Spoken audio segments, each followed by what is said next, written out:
அனைவருக்கும் வணக்கம். நாம் இந்த காணொளியில் எதை பற்றி பார்க்க போகிறோம் அப்படின்னு சொல்லி பார்த்தீங்கன்னா, இந்த யூஜிடிஆர்பி தமிழ் வினாக்கள் வந்து எங்கிருந்து எடுக்கப்பட்டது அப்படிங்கிற சில ஆய்வு முறையில் நாங்கள் சில கண்ணோட்டத்தில் இந்த கொஸ்டின் பேப்பரை வந்து அணுகி சில விடைகளை வந்து நாங்கள் கண்டுபிடிச்சிருக்கிறோம். இதன் அடிப்படையில் இந்த கொஸ்டின் பேப்பரை நீங்கள் பார்த்தீங்கன்னா, அவங்க எப்படியெல்லாம் கொஸ்டின் வந்து செட் பண்ணியிருக்கிறாங்க அப்படிங்கிறது வந்து ஒரு கண்ணோட்டத்துக்கு வந்து நம்ம வர முடியும். இந்த கண்ணோட்டமானது நம்ம இனி வரும் காலங்களில் வந்து டிஆர்பிக்கு ப்ரிப்பேர் பண்ணுறதுக்கு நமக்கு வந்து உதவியாக இருக்கும். அதாவது நம்ம கற்பிக்கும் முறையை வந்து நம்ம சில காலமாக வந்து நம்ம வந்து மறந்துட்டோம். அதாவது இப்போல்லாம் வந்து பார்த்திங்கன்னா, ஒரு பாடலை எடுத்துக்கிட்டாங்கன்னா அந்த பாடலோடைய மொத்த கருத்தையும் சொல்லிடுறது. அந்த ஒரு பாடலை ஒரு கிளாஸுன்னு சொல்லி ஆரம்பித்தாங்கன்னா உடனே அந்த பாடலை எடுப்பாங்க. அதில் சொல்லுக்கு சொல் ஏதாவது அந்த சொல்லுக்கு சொல் பொருள் சொல்லி அப்புறமேல அந்த பொருட்களை தொகுத்து சொல்லி அதுக்கு விளக்கம் கூறி மாணவர்களுக்கு புரிய வைக்கணும். இதுதான் தொடக்க காலத்துலலாம் வந்து என்னவா இருந்துச்சு, இந்த பாடம் நடத்தும் முறையாக இருந்தது. ஆனால் இன்றைக்கி அந்த மெத்தடெல்லாம் ஃபுல்லாக மாறி போயிடுச்சு. நம்ம என்ன பண்ணுறோம், டக்குன்னு ஒரு பாட்டை எடுக்கிறோம், அதுக்கு வந்து அதை ஒரு தடவை வாசிக்கிறோம், அதுக்கு ஒரு விளக்கத்தை கொடுக்குறோம், அதுக்கப்புறம் அதுக்கு ஏதாவது ஒரு உரைன்னு சொல்லிட்டு ஏதாச்சும் ஒரு நோட்ஸ் இருக்கும், அதை வந்து நம்ம வந்து படிச்சுக்கங்க அப்படின்னு சொல்லிட்டு மாணவர்கிட்ட சொல்லிட்டு வந்துடுறோம். இன்றைக்கி வந்து கற்றல் முறை அப்படிங்கிறது அப்படித்தான் இருக்குது. ஆனால் இப்போ வந்து டிஆர்பி கொஸ்டின் பேப்பர் வந்து பார்த்திங்கன்னா, நம்மளுடைய கற்றல் முறையில் சில மாற்றங்களை வந்து ஏற்படுத்தணும் அப்படிங்கிற முறையோடு இதை வந்து அந்த கொஸ்டின் பேப்பரை அணுகியிருக்கிறாங்க. அப்படிங்கிறது வந்து பார்த்திங்கன்னா, சில அடிப்படையான சில செய்திகளில் நம்ம மறந்து போன கற்பிக்கும் முறையை பற்றி நம்ம வந்து நினைவூட்டி நம்ம அந்த வழிக்குள்ளே போக வேண்டிய அவசியத்தை வந்து இந்த டிஆர்பி கொஸ்டின் பேப்பர் வந்து சுட்டி காட்டி இருக்கிறதா நாங்கள் நினைக்கிறோம். அதாவது பார்த்திங்கன்னா, கற்பிக்கும் முறை அப்படின்னு சொல்லி பார்த்தோம்னா, முதல்ல சொல்லுக்கு பொருளை கூறி, அதாவது இந்த சொல்லுக்கு இந்த அர்த்தம் அப்படின்னு சொல்லி கூறி விளக்குனாங்க. இதை வந்து நம்ம என்ன சொல்லலாம், விளக்க முறையில் நம்ம கற்பித்தல் அப்படின்னு சொல்கிறாங்க. அப்புறமேலே என்ன இருக்கும், கால முறைப்படி நம்ம வரிசைப்படுத்தி செய்திகளை வந்து முன்னாடி பின்னாடி, இந்த ஒரு செய்தியோட தொடர்புடைய செய்தி முன்னாடி இப்படி நடந்துருச்சு, இப்போ இப்படி நடந்துகிட்டு இருக்கு, இதுக்கப்புறமேலே இப்படி நடந்துருக்குது அப்படின்னு சொல்லிட்டு கால வரிசைப்படி சொல்கிறத பற்றி பார்த்திங்கன்னா வரலாற்று முறை கற்பித்தல் அப்படின்னு சொல்லலாம். அதுக்கப்புறமேல பார்த்தீங்கன்னா, அப்போ நம்ம மாணவர்களுக்கு வந்து இதெல்லாம் சொல்லணும், இப்படி தான் வந்து நினைக்கிறாங்க. நம்மளுடைய கல்வியாளர்கள் வந்து மாணவர்களுக்கு நம்ம இப்படிலாம் தான் கருத்து கொடுக்கணும்னு சொல்லி நினைக்கிறாங்க. அப்புறம் ஒப்புமைப்படுத்தி, அதாவது ஒப்பீட்டாய்வு, அதாவது அதில் உள்ள ஒற்றுமை வேற்றுமைகளை எல்லாம் வந்து பிறவற்றோடு, அதாவது முந்தைய கால இலக்கியங்களோடையோ அல்லது பிற்கால இலக்கியங்களோடையோ அல்லது பிறமொழி இலக்கியங்களோடையோ ஒப்பீட்டு முறையில் அதை ஒப்பீட்டாய்வாயும் கற்பிக்கணும். இதில் இந்த கற்றல் முறையில் இன்னும் நிறைய இருக்குது.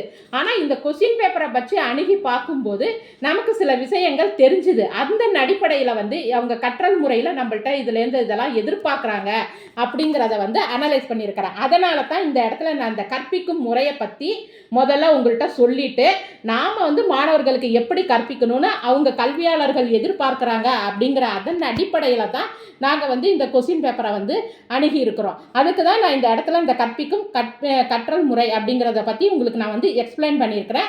இதை ஒரு நிமிஷம் புரிஞ்சுக்கோங்க. 3 முறையில் இருக்குது, விளக்க முறை, வரலாற்று முறை, ஒப்பீட்டாய்வு முறை. இதுதான் வந்து அடிப்படையானது. கற்றலுக்காக இருந்தாலும் சரி, கற்பித்தலுக்காக இருந்தாலும் சரி, இதுதான் அடிப்படையான சில விஷயங்களை வந்து தெரிஞ்சுக்கிறதுக்கு இதுதான் முதன்மையானது.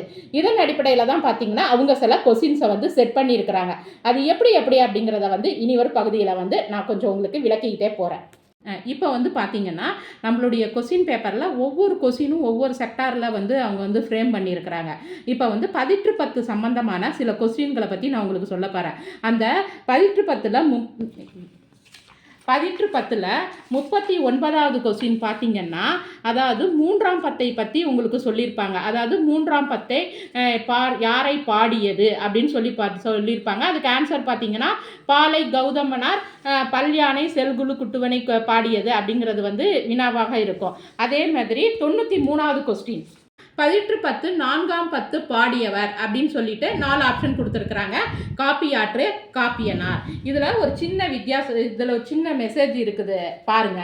நம்மளுடைய 11ஆம் வகுப்பில் 11ஆம் வகுப்பில் இயல் 8ல் வந்து பதிற்று 10ல் 2ஆம் 10ல் வந்து நிறைய வெள்ளம் அப்படிங்கிற ஒரு டாப்பிக்கில் ஒரு பாடல் இருக்குது. அப்போ அவங்க எப்படி கொஸ்டின் கேட்டிருக்கிறாங்கன்னு சொல்லி பாருங்கள். நீங்கள் வந்து அந்த பதிற்று 10ஓடு தொடர்புடைய சில செய்திகளை வந்து படிச்சிருக்கிறீங்களா அப்படின்னு சொல்லி பார்த்துருக்குறாங்க. அதாவது இந்த யூஜிடிஆர்பி கொஸ்டின்ஸ் எல்லாமே இந்த 6th to 12th வரைக்கும் உள்ள போர்ஷனை வந்து பேஸ் பண்ணி தான் வந்து உங்களுக்கு கொஸ்டினை வந்து எடுத்திருக்கிறாங்க. அதாவது அந்த பாடத்தோடு தொடர்புடைய செய்திகளை நீங்கள் அடைஞ்சிருக்கிறீங்களா அப்படிங்கிறது தான் இந்த கொஸ்டினுடைய அடிப்படை சிந்தனையாகவே இருக்குது, அடிப்படை கொள்கையாகவே இருக்குது அப்படின்னு சொல்லலாம். இப்போ பாருங்கள், 11ஆம் வகுப்பில் வந்து 2ஆம் 10 பற்றி சொல்லியிருக்கிறாங்க. நிறைய வெள்ளத்தில் பற்றி சொல்லியிருக்கிறாங்க. அதே மாதிரி பார்த்தீங்கன்னா 39வது கொஸ்டினில் 3ஆம் 10 பற்றி கேட்டிருக்கிறாங்க. 4ஆம் பற்றி 93வது கொஸ்டினில் கேட்டிருக்கிறாங்க. அது இந்த இதுக்குள்ளே பாருங்கள், அவங்க 2, 3, 4 அப்படின்னு ஒரு வரிசை ஒழுங்கில் கூட இந்த கொஸ்டின் பேப்பரை வந்து அமைச்சிருக்கிறாங்க. அப்போ அவங்க என்ன நினைக்கிறாங்க, 2ஆம் 10 படிச்சிங்கன்னா அது மட்டும் பத்தாது, 3ஆம் 10, 4ஆம் 10 பற்றி நீங்கள் மாணவர்களுக்கு வந்து எக்ஸ்பிளைன் பண்ணுறீங்களா? நீங்கள் நினைக்கலாம், நாங்கள் சின்ன கிளாஸ்க்கு தானே மேடம் எடுக்க போகிறோம், +1 +2க்கு இல்லையே அப்படின்னு. இல்லை, அவங்க உங்களுடைய லெவலை வந்து செக் பண்ணுறாங்க. 6th to 12th வரைக்கும் எடுக்கிறதுக்கான அந்த இது அவங்களுடைய கல்வி திறன் இருக்குதா அப்படிங்கிறத பற்றி இதில் வந்து செக் பண்ணியிருக்கிறாங்க. அப்போ 2ஆம் 10 நீங்கள் படிச்சிருக்கிறீங்க, 3ஆம் 10ஓட தொடர்புடையது யாருன்னு படிச்சிருக்கிறீங்களான்னு பார்க்குறாங்க, 4ஆம் 10ஓட தொடர்புடையதை படிச்சிருக்கிறீங்களா அப்படின்னு சொல்லி பார்க்குறாங்க. இப்போ இது பதிற்று 10ஓட தொடர்புடைய செய்தி என்னென்னலாம் படிச்சிருக்கிறீங்க அப்படின்னு சொல்லி செக் பண்ணியிருக்கிறாங்க. அப்போ இந்த 2 கொஸ்டினை வந்து இயல் 8லேருந்து ஃப்ரேம் பண்ணி வச்சுருக்கிறாங்க. இப்போ பார்த்தீங்கன்னா இதில் நம்ம சில கொஸ்டின்ஸுங்களை பற்றி நாங்கள் விரிவான முறையில் அதாவது எந்த அடிப்படையில் இந்த கொஸ்டின் பேப்பரை வந்து எங்கிருந்து எடுத்திருக்கிறாங்க, எந்த அடிப்படையில் இந்த கொஸ்டின் பேப்பரை வந்து அமைச்சிருக்கிறாங்க அப்படின்னு சொல்லிட்டு இது வரைக்கும் நான் கொஞ்சம் எக்ஸ்பிளைன் பண்ணியிருக்கிறேன். வீடியோவினுடைய கால அளவு வந்து அதிகமாக போயிட்டுருக்கிறதுனால இதை வந்து நாங்கள் பார்ட் 1 பார்ட் 2 அந்தமாரி கொடுக்குறதா 1 2 3 அந்தமாரிலாம் கொடுக்குறதாக இருக்கிறோம். இதனுடைய தொடர்ச்சியை வந்து நீங்கள் அடுத்த காணொலியிலே அடுத்த வீடியோவில் பாருங்கள்.